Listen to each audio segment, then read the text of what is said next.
ហើយតបនឹងខមមិនបងមួយបងសួរថាហុងដាប៊ីត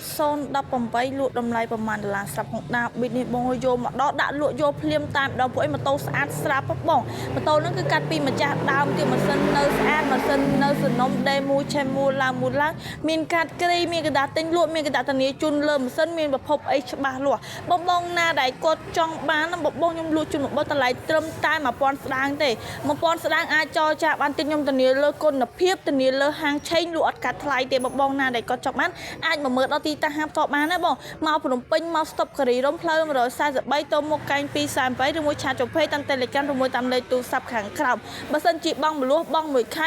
តែ$40ទេអត់យកអ្នកធានាអត់យកលុយកក់អត់យកលុយចូលរួមឯកសារងាយឯកសារស្រួលអត់ប្រកាន់ការងារអត់ប្រកាន់មុខរបរទេបងដែលគាត់ធ្វើការឯកសារតែមិនធ្វើគ្រួសារនឹងតែបច្ចេកបកាយបើកលុយតាមកងធនាគារអីក៏បានដែរបងដែលគាត់រត់ស៊ីតែមិនសុភគ្រួសារសិក្សាភ្លាមមកម៉ូតូជិះភ្លាមបងណាចង់បានឆានបងណាតម្លៃពិសេសជូន